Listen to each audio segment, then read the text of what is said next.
नमस्कार। आज हम लोग सूरदास वात्सल्य सम्राट कहे जाते हैं, वात्सल्य रस के प्रमुख माने जाते हैं और श्री कृष्ण के अनन्य भक्त में से गिने जाते हैं। कवियों का नाम जब आता है तो चूंकि इनका सूरदास नाम इसलिए क्योंकि इनके दोनों नेत्र नहीं थे।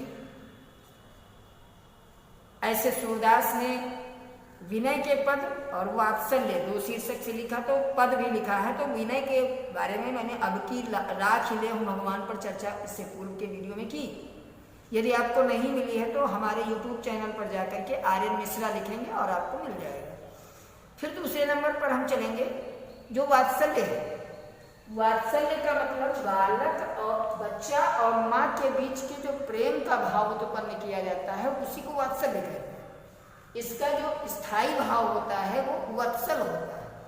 तो वात्सल्य रस में हर जीव की बाल छवि, हर जीव की बाल छवि कहाँ से लेकर के आपको मिलेगा ललित लरखरन। वो कहाँ से कहाँ तक मैं आपको पढ़ के सुनाई दे रहा हूं। नंबर 1 पर आपको मिलेगा, जब पाठ आप खोलेंगे सूरदास का तो आपको मिलेगा, उसमें आपको ये हरजू की बाल छवि मिलेगा। मैंने खोल लिया है और आप भी अब अध्ययन करेंगे। हरजू की बाल छवि कहों बरनी, सकल सुख की सीव कोटि मनोज शोभा हरनि। भुज भुजंग सरोज नयननि, बदन विधु जित लरनि। रहे विवरण सलिल नभ उपमा अपर दुरिह डरनि। मंजु में चक मृदुल तनु अनुहरत भूषण भरनि। मनहु सुभग सिंगार शिशु तरु फर्यो अद्भुत फरनि। चलत पद प्रतिबिंब मणि आंगन घुटुरु वनि करनि। जलज संपुट सुभग छवि भरि लेत उर्जनु धरनि। पुण्य फल अनुभवति सुतहि बिलोकी कै नंद धरनि। सूर प्रभु की उर्वशी किल करनि ललित लरखरनि। यहाँ पर जो शब्द दिए गए बहुत सुंदर सा प्यारा सा वर्णन किया गया है। हरि जू की बाल छवि, हरि के भगवान श्री कृष्ण के लिए प्रयोग किया गया है। जू माने जी, भगवान श्री कृष्ण जी की बाल छवि, बाल सौंदर्य का मैं बरन माने वर्णन कर रहा हूँ। क्या है? सकल सुख की सीयू, सकल कहते हैं संपूर्ण। चूंकि रामचरितमानस में तुलसीदास जी ने भी एक चौपाई नहीं कई चौपाई लिखी, लेकिन उसमें से एक चौपाई में बोलता नाथ सकल संपदा, तुम्हारी सकल शब्द का प्रयोग किया गया। सकल नाथ माने हे ईश्वर, सकल माने संपूर्ण, संपदा मेरी जितनी भी संपत्ति है, चल अचल उन सबके नाथ सकल संपदा तुम्हारी आपकी है। इसलिए सकल जब भी जहां भी आए वहां पर आपको क्या करना? संपूर्ण। तो देखेंगे सकल सुख की सीव, सीव का मतलब होता है सीमा, समस्त प्रकार के सुखों की सीमा है। आगे दिया गया कोटि मनोज शोभा हरण। कोट का मतलब होता है करोड़ों, करोड़ों कामदेव के सौंदर्य को भी हरने वाली हैं, अर्थात उससे भी बढ़कर है। उनकी सुंदरता अद्वितीय है। फिर आगे क्या दिया गया है? भुज भुजंग, भुजाएं जो उनकी हैं, ये भुजाएं भुजंग के समान अर्थात सर्प के समान हैं। भुज भुजंग सरोज नयनन, सरोज कहते हैं कमल को, नयनन माने आंख, उनके नेत्र कमल के समान। और क्या है? बदन विधु, विधु कहते हैं चंद्रमा को, बदन कहते हैं मुंह को, मुंह चंद्रमा से भी अधिक सुंदर है। और जित लरन दिया है कि जिस प्रकार से उनकी सुंदरता इतनी कि उनकी भुजाओं ने सर्प को, नेत्रों ने कमलों को और मुख ने चंद्रमा को सौंदर्य की लड़ाई में जीत लिया है। यानी अद्वितीय है ना उनकी सुंदरता, उनके मुख की सुंदरता, उनकी भुजाओं की सुंदरता और उनके भुज की हो गई, कमल के नेत्र की हो गई, इन मुख की, ये सारे जितने भी उपमा प्रकृति में विद्यमान हैं उन सबसे ये श्रेष्ठ हैं, श्रेष्ठतम है। आगे क्या दिया गया है कि मन रहे विवरण सलिल नभ। 3 बात आई है, सलिल, विवरण और नभ।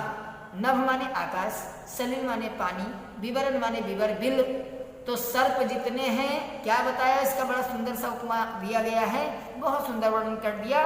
क्या कहा कि मानो, कहने का तात्पर्य है कि उनकी भुजाएं सर्प से, नेत्र कमल से तथा मुख चंद्रमा से भी अधिक सुंदर। इसी कारण सर्प विवर में यानी बिलों में तथा मुख कमल जल में और चंद्रमा आकाश में जा छिपे हैं, क्योंकि इनकी एक जैसे इनसे इनकी न्यूनता आ जाती ना, इसलिए भाग गए, एक स्थान छोड़ करके दूसरे स्थान पर छिप गए। और क्या हुआ, अन्य दूसरे भी उपमा के भय से दूर कहीं जाकर छिप गए। इतनी बात दी गई। आगे दिया है, मंजू में चक मृदुल तनु अनुहरत भूषण भरणी। श्री कृष्ण का शरीर भी सुंदर कोमल श्याम वर्ण है, जो अपने अनुरूप सुंदर आभूषणों से सुशोभित है। उनके शरीर की तुलना श्रृंगार नामक वृक्ष से की गई है, और ऐसा लगता है जो उनके शरीर पर जो आभूषण हैं वो उस वृक्ष के फल हो। देखिए, मनहु सुभग सिंगार शिशुतर फर्यो अद्भुत फरनि चलत पद प्रतिबिंब मनि आंगन घुटुरुवन करण। आंगन में घुटने केवल चलते हुए भगवान श्री कृष्ण, ऐसे लग भगवान श्री कृष्ण का जो सुंदर सा दिया गया है वर्णन कि आभूषण से सुशोभित हो रहे हैं, ऐसे जो भगवान श्री कृष्ण हैं, श्री कृष्ण जब मणिमय आंगन में घुटनों के बल चलते तो ऐसा लगता है कि मानो पृथ्वी ने कमल के दोने में उनकी सुंदरता छवि को भरकर अपने हृदय में धारण कर लिया हो। दिया ना कि जलज संपुट सुभग छवि भरी लेते उर जन धरण पुण्य फल अनुभवत। और क्या, नंद की पत्नी आगे दिया ले, पुण्य फल अनुभवत सुतहि विलोकित नंद घरन सूर प्रभु की उर्वशी किलकन ललित लरखरन। नंद की पत्नी यशोदा माता जी अपने पुत्र श्री कृष्ण की सुंदरता को देखकर यह अनुभव करती हैं कि उनके पुत्र के, उनके पुण्य के फलस्वरूप उनके पुत्र जो प्राप्त हुआ नंद श्री कृष्ण के रूप में, वह श्री कृष्ण का जो सौंदर्य उनको प्राप्त हुआ, मानो उनके पुण्य का फल है, जो ऐसा बालक उन्हें मिला है। सूरदास जी कहते हैं कि उनके हृदय में कृष्ण की मोहक किलकारियां और उनका लड़खड़ाकर चलना बस गया है।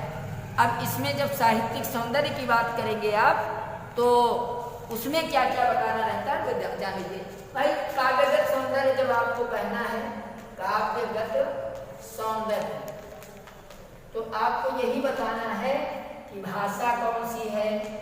तो भाषा सूरदास की ब्रज ही है, मैंने पहले ही बताया था। भाषा शैली, रस, छंद, अलंकार,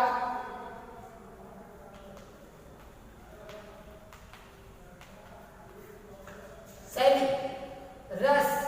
अभी आपको बताया कि वात्सल्य रस है, वात्सल्य रस। शैली कौन सी, ये शैली। शैली जो होगी इसमें आपको बताना रहेगा मुक्तक काव्य शैली, मुक्तक काव्य शैली। फिर छंद कौन सा है, छंद इसमें कौन सा आपको मिलेगा ये भी आपको जानना है। इसको गेय पद के रूप में लिख देना है, ये गाए जाते हैं इसलिए इनको गेय पद का।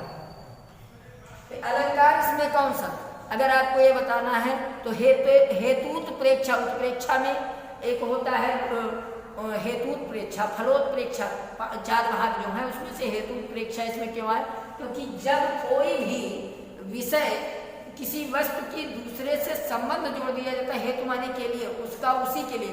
जैसे चंद्रमा का मुख से, तो जब भी चंद्रमा का प्रयोग किया जाता है तो मुख के लिए किया जाता है। और आंखों की उपमा जब भी की जाती है मुख की और कमल से की जाती है, दांतों की तुलना बिजली से की जाती है, फिक्स हो गए, सुनिश्चित हो गए। ऐसे जब भी कोई उपमा दिए जाते तो ऐसी जगहों पर सदैव आपको क्या बताना होता है, हेतुत प्रेक्षा, हेतुत प्रेक्षा। प्रेक्षा क्यों, हेतुत प्रेक्षा, हेतुत प्रेक्षा के बाद फिर अगला इसमें कहां पर क्या देखने को मिलेगा ये भी जान लीजिए। प्रतीक है उत्प्रेक्षा एवं अनुप्रास। प्रतीप कहाँ पर है? जब किसी उपमा की तुलना साधारण उपमा से कर दी गई लेकिन साधारण को विशिष्ट बना दिया जाए तो प्रतीप कहलाता है। जैसे चोटी, नायिका की चोटी काली नागन से भी अधिक काली दिखा दी जाए अथवा चोटी को देखकर नागन भाग गई तो ये प्रतीप है, और नागन जैसी बता दी गई तो उपमा है। तो यही इतना अंतर प्रतीप में होता है। उसके बाद अनुप्रास अलंकार तो आपको कई जगहों पर मिलता है, वो भी अभी आपको हम इनकी पंक्तियों में वर्णन करके बता रहे हैं। जैसे इसमें शब्द शक्ति कौन सी है? शब्द शक्ति माधुर्य होगी।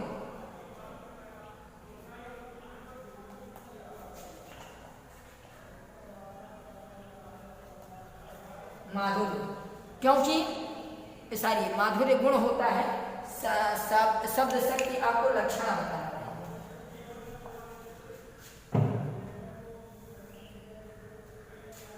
लक्षण, क्योंकि बड़ी सुंदर सी शब्दावली, शुद्धता यहाँ पर तत्सम प्रधान शब्दावली इसके लक्षण है। अब चलेंगे हम लोग कि किसमें क्या है, कैसे जानेंगे।